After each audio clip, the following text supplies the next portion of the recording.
Good morning, everyone. On July 25th, I took part in a worldwide documentary project where I was asked to provide answers to 4 questions. What do you love? What do you fear? What would you change? What's in your pocket? I've recently started trying to walk every morning when it's quiet and beautiful like this. I love this. Morning on the river.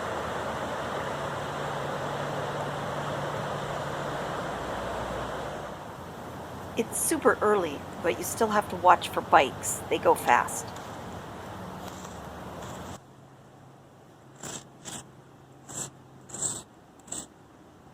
I live in Oregon.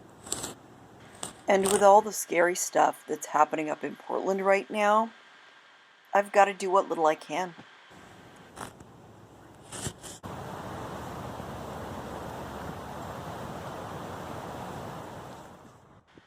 We drive past this sprawling homeless camp near the train tracks almost every day, and it's only one of many in our city. The camps move periodically as the authorities clean them out, but these people have nowhere to go, so the camps fill up again pretty quickly.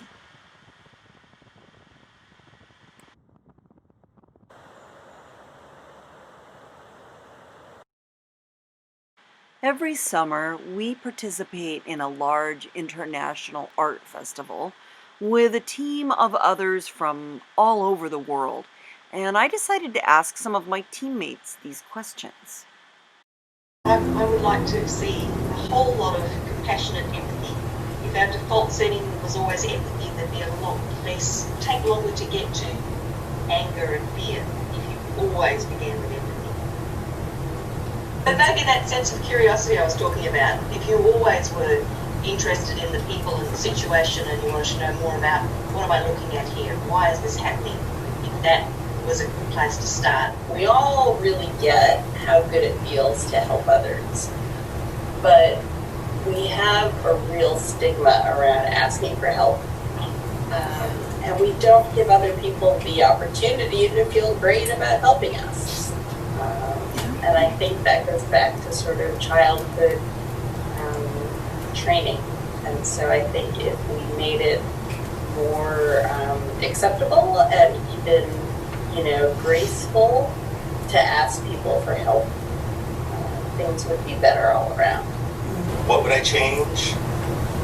Just if there's any way to get people to see that we are all so connected with this planet and that we are so dependent on this planet as well as each other, it's just like, how could we erase that sense that the natural world is a resource and not a nest, I have 2 things that are commonly in my pockets.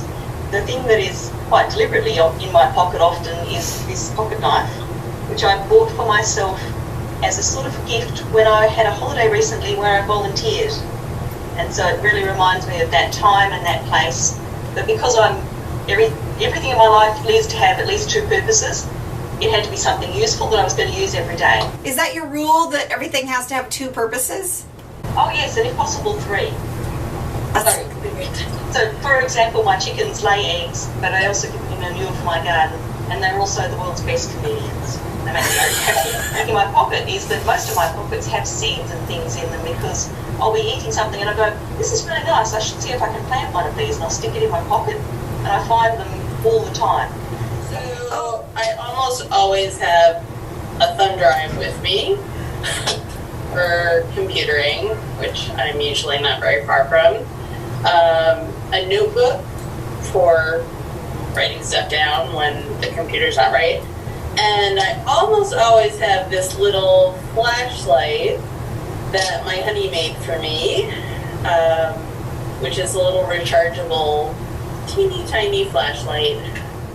We're fortunate enough to have this outdoor area to use as an art studio. Yay, art studio.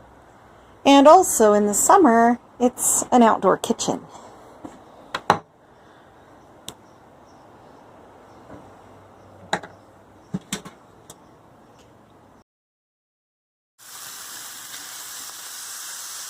It's sort of great to be able to cook outdoors, especially when you have a small house. In the summertime, everything heats it up. It's almost like the best parts of camping. You get to eat and cook outside and still sleep in your own bed. To a life of art and adding beauty to the world in every way. Beauty. In the summer, we eat outside, we cook outside, we paint and build and tinker with things outside, and write outside when there's not too much glare on the computer screen. It's almost everything I ever wanted. Our outdoor loft. Our outdoor loft. Our house is tiny. Today's art project is painting rocks with my friend Sherry, who's part of our extended quarantine circle. Sherry has the best garden. I'm not really a gardener, but she really inspires me. That's not, this I love, this is enjoyable, but what I really, really love, I love my life, and I love my garden. I was just looking at your garden when you were inside. I love the windmill, because it's just like rolling like crazy, and that was sort of a weird COVID impulse buy, but I had seen one in someone else's garden, and I was like, I love that so much, because it reminds me, having grown up in Indiana, it reminds me of, farming, which I never actually did, but That culture. Yeah, and just the sort of simplicity of it, and I'm shocked because it's been kind of really quiet, and today's kind of a breezy day, and so it's really rolling good, and so I love that.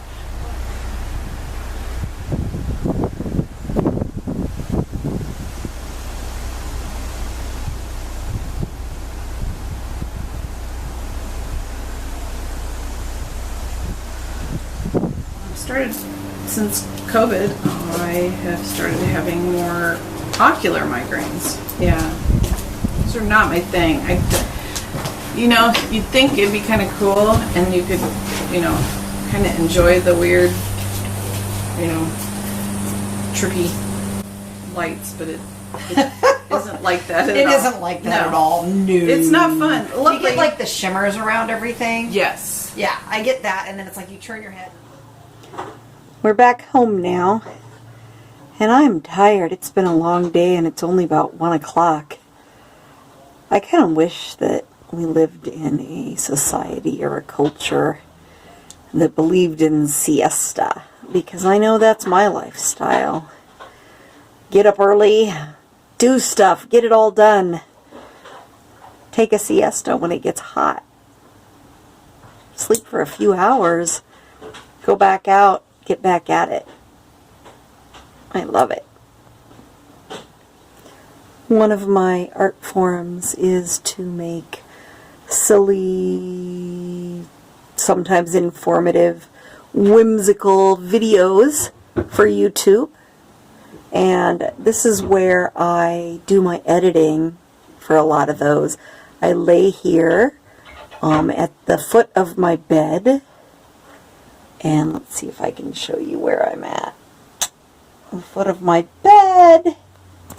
There's the headboard up there. And while I'm having siesta, I do my editing.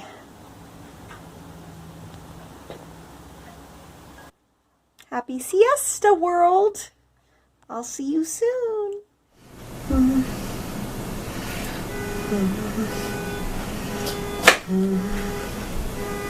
Oh, life in the city. Life in the city. What do you hear? People's car alarms. Oh, yeah.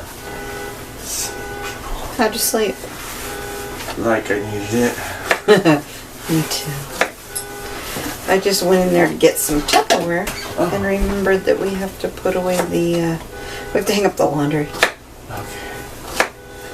So we need the basket. Can I empty it onto the bed? That's a great place for it right now, I think.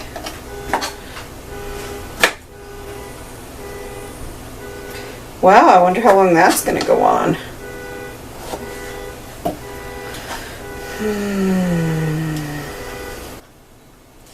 I really appreciated your lyrics the other day.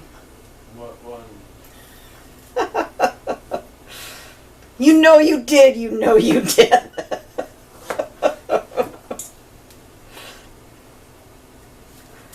This ever-changing world that we live in. Oh.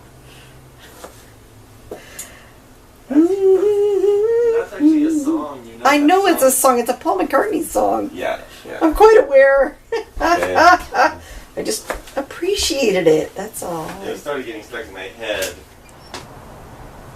So we hang our clothes up outside in the summertime because our house is very small, and if we run the dryer, it heats up the entire house. And it's hot enough we can usually do 2 loads a day, no problem.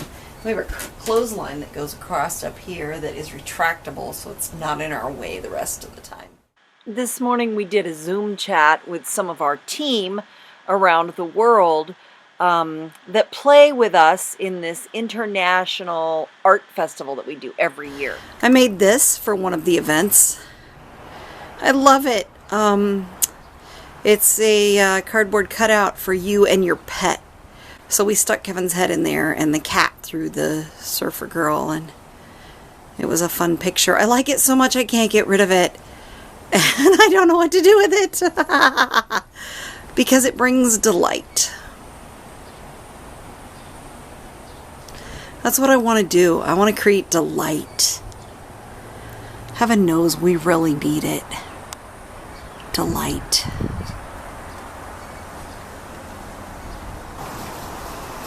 I've always wanted to live in a space where I could have my art studio all around me.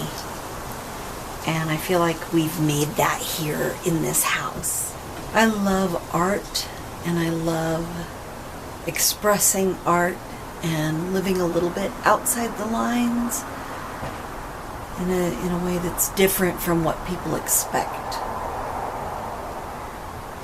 I think I fear both the judgment of others, you know, like we all do in grade school and high school, but I also fear conformity, because I think my fear of judgment made me try really hard to conform and be the way people expected me to be, and it really wasn't me. And I felt suffocated and stifled, and it's sort of like everything was pre-written and pointless. So for me, too much conformity is really frightening. So when I look at the things happening in our country right now, and I don't live very far from Portland, where people are being abducted off the street by unmarked vehicles and stuff, that really frightens me. Because I don't want to conform to something like the way everybody else would want to live. I am not gated community material, and I wouldn't want to be. I don't want someone else approving what I can and can't express.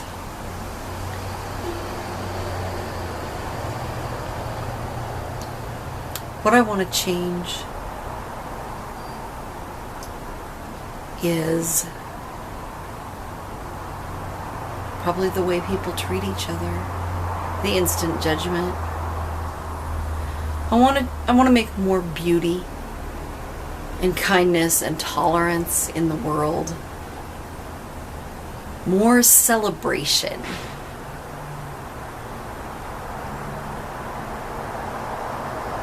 more value for difference and genuine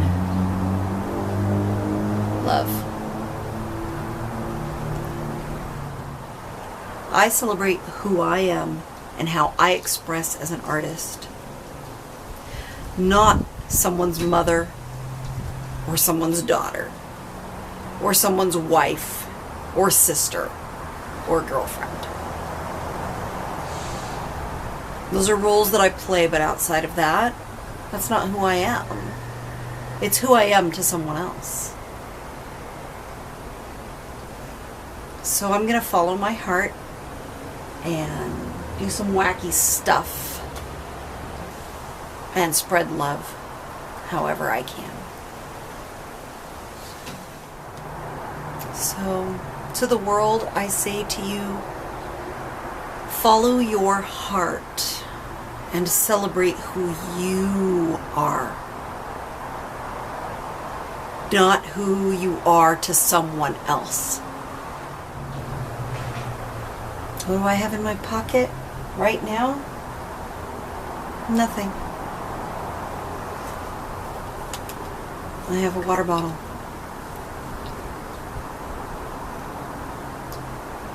Water's life. This is a painting in progress. It's not done yet. I'm trying some new techniques out on it.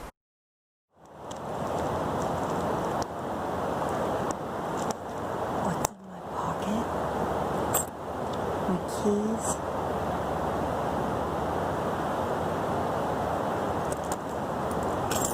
A mask.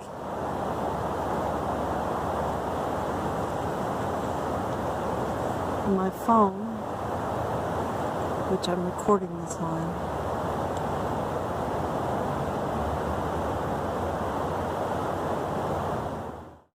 As our day draws to the close, we say goodnight, world. Say goodnight, Morocco.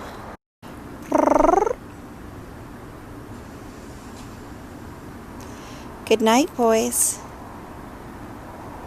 Sleep sweet. Good night, world. Sleep sweet. Dream of delight. Let your healed heart carry you into the new day with kindness. Be good to each other.